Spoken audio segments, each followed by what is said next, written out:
Praise lord. Good morning.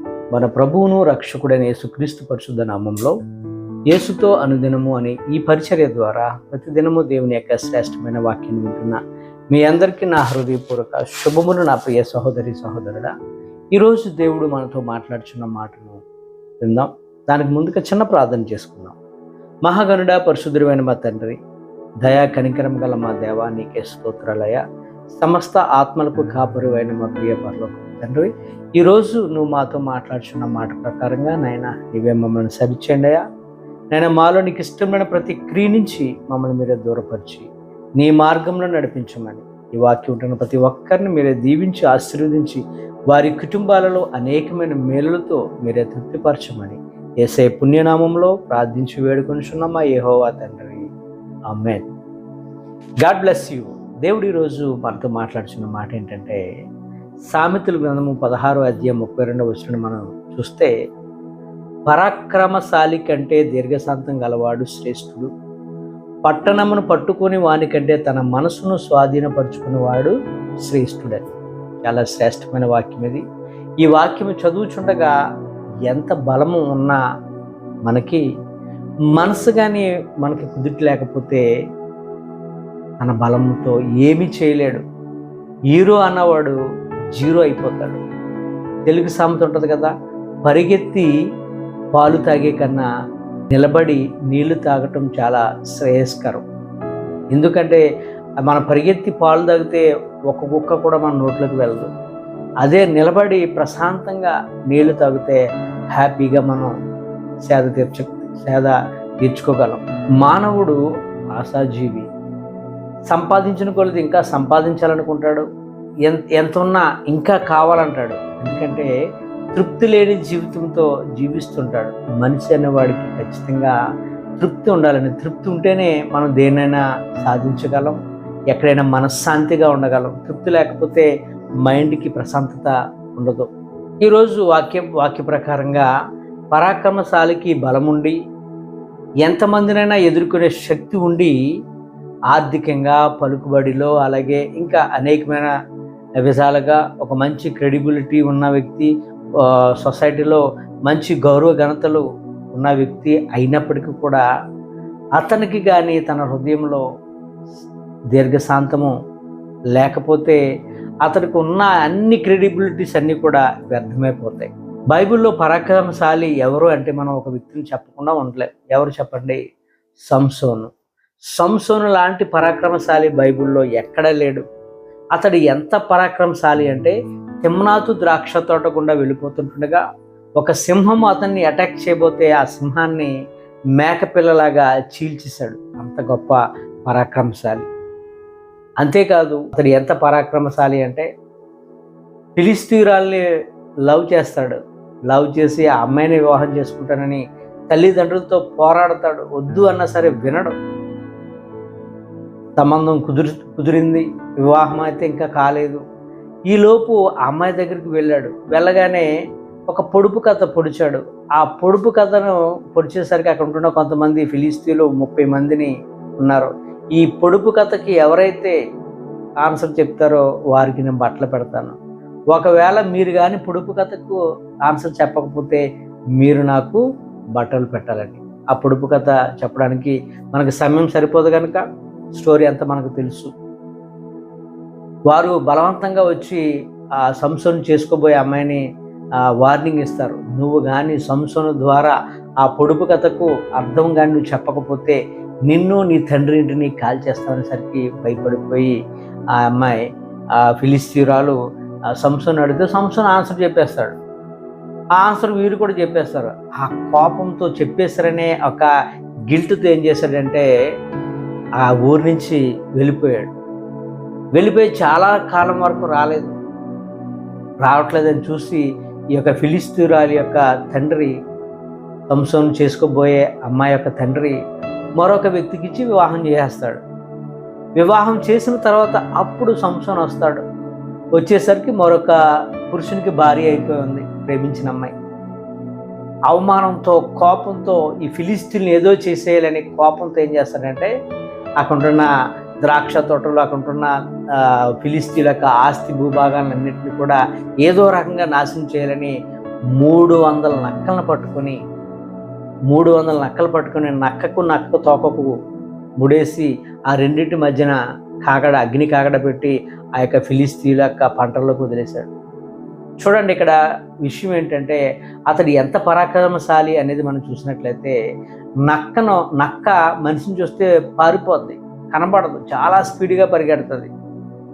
నక్కను పట్టుకోవటం మనుషుల వల్ల కాదు. అలాంటి స్పీడ్గా పరిగెత్తుతున్న నక్కని ఒక నక్కను పట్టుకోలేదట, 300 నక్కలను పట్టుకున్నాడంటే చూడండి అతను ఎంత గొప్ప పరాక్రమశాలు. అతడు ఎంత పరాక్రమశాలి అయినప్పటికీ ఏముంది, అతడిలో దీర్ఘశాంతము లేకపోవటం వల్ల అతడు మరి ముఖ్యంగా చెప్పాలంటే దేవుని చేత అభిషేకింపబడిన వ్యక్తి మామూలు వ్యక్తి కాదు. తన పరాక్రమం తనను కాపాడలేకపోయింది, అలాగే తన యొక్క అభిషేకము కూడా ఆయన్ని కాపాడలేకపోయింది. చివరికి దిక్కులేని చావు చనిపోయాడు. ఎప్పుడైతే పాపం మనలోకి ఎంటర్ అయిందో మనం ఎంత అభిషేక్తులు అయినప్పటికీ కూడా అభిషేకము మనలో నిలవదు. అదే జరిగింది సంసోను యొక్క జీవితంలో. మరొక వ్యక్తిని మనం చూస్తే అబ్రహాము యొక్క కుమారుడు ఇస్సాకు విషయాన్ని మనం చూసినట్లయితే అతడు ఎక్కడ కూడా పరాక్రమశాలి అన్నట్టుగా బైబిల్లో మనం చూడం, ఎంతో దీర్ఘశాంతుడు అన్నట్లుగా మనం చూస్తాం. అబ్రహాము తవ్విన బావులను గెరారు ప్రాంతంలో ఇస్సాకు కూడా అక్కడికి వలసగా వెళ్ళినప్పుడు ఆ బావులను తవ్విస్తుండగా అక్కడ ఉంటున్న ఫిలిస్తీన్లు వచ్చి ఇవి మా భూభాగంలో ఉన్నాయని వాటిని స్వాధీనపరుచుకొని ఇస్సాకుని గెంటేశారు. అప్పటికి కూడా ఎవరితో వైరం పెట్టుకోలేదు, మౌనంగా తలదించుకొని వెళ్ళిపోయాడు. ఇస్సాకు అక్కడ ఏం చేసినప్పుడు కూడా ఫలిస్తుంది, అది చూస్తారు అక్కడ ఉంటున్న ప్రజలు. ఇతడు ఏది చేసినప్పుడు కూడా ఫలిస్తుంది, పక్షముగా దేవుడు ఉన్నాడని వారు గ్రహించి మరి ఇస్సాకు దగ్గరకు వచ్చి బ్రతిమలాడి రాజీ పడ్డారు. ఇక్కడ కారణం ఏంటంటే అతని యొక్క దీర్ఘశాంతమే శత్రువులను కూడా అతని యొద్దకు తెచ్చేలాగా చేసింది. చూసారా, అక్కడ పరాక్రమం బలముతో పని లేదు, దీర్ఘశాంతం చాలా శ్రేష్టమైనది. మరొక వ్యక్తిని మనం చూసినట్లయితే నెబుకద్నెజరు మనం చూడవచ్చు. తాను కట్టిన పట్టణమును బబులోను చూసి తన హృదయంలో అతిశయపడ్డాడంట. ఈ యొక్క బబులోను మహాసామ్రాజ్యము నా బల అతిక్రమను నా ఘనతను సూచిస్తుందని హృదయంలో అనుకున్నాడట. పైకి కూడా మాట్లాడలేదు నెబుకద్నెజరు. వెంటనే దేవుని యొక్క స్వరంతో మాట్లాడి అతన్ని అక్కడికక్కడే గద్దె దించి గడ్డి మేసేలాగా దేవుడు చేశాడు. 1 సంవత్సరం 2 సంవత్సరాలు కాదు, 7 సంవత్సరాలు మృగముల అడవిలో ఉన్నాడట. ఎందుకు అంటే తన యొక్క గర్వం, తన పట్టణమును చూసి గర్వపడ్డాడు. ఏమైపోయాడు, చివరికి దిక్కులేని వాడిగా అయిపోయాడు నెబుకద్నెజరు. మరొక వ్యక్తిని మనం చూసినట్లయితే ఈ నలుగురిని మనం పోల్చుకొని చూస్తే చాలా మనకు కొన్ని అర్థమవుతాయి, మనం ఎలా జీవిస్తున్నాం అనేది.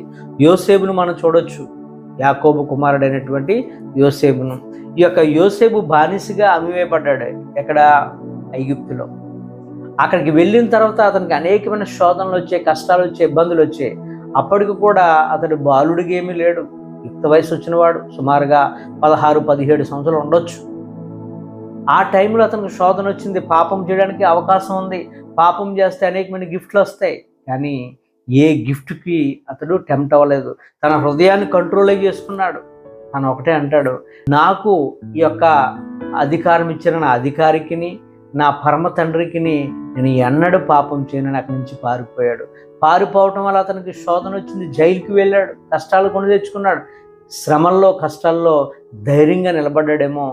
దేవుడు బానిసగా వెళ్ళిన వ్యక్తిని ఏ దేశానికైతే అమ్మివేయబడ్డాడో ఆ దేశానికే ప్రధాని అయ్యాడు. తన హృదయాన్ని కంట్రోల్లో చేసుకున్న వాడికి ఎక్కడున్నప్పుడు కూడా ఇదే జరుగుతుంది. యోసేపులాగా మనల్ని ఎవరో చూస్తున్నారని కాదండి, మనల్ని ఎవరు చూసినా చూడకపోయినప్పటికీ కూడా పరమందున్న మన తండ్రి కన్నులు మనం ఎక్కడున్నప్పటికీ కూడా ఆయన కన్నులు మనం చూస్తూనే ఉంటాయి, 139 కీర్తన ప్రకారంగా. కనుక మరి ముఖ్యంగా యవనస్తులు ఈ మధ్యకాలంలో ఎడ్యుకేషన్ నిమిత్తంగా వేరే వేరే ఊర్లలో వేరే వేరే దేశాల నుండి చదువుతున్నారు. తల్లిదండ్రులు ఉండరు, అక్కడ కంట్రోల్ పెట్టే వాళ్ళు ఎవరు ఉండరు, భయం ఉండదు, భక్తి ఉండదు, ఇష్టానుసారంగా జీవించవచ్చు. కానీ పరమ తండ్రి చూస్తున్నాడనే భయం మనం ఎప్పుడైతే చూసామో పాపం వైపుకు వెళ్ళరు. నాకు ఎవరు లేరు, ఇక్కడ ఎవరు ఏం చేసినప్పటికీ కూడా చెల్లుతుందంటే భ్రష్టత్వానికి మనం గురైపోతాం.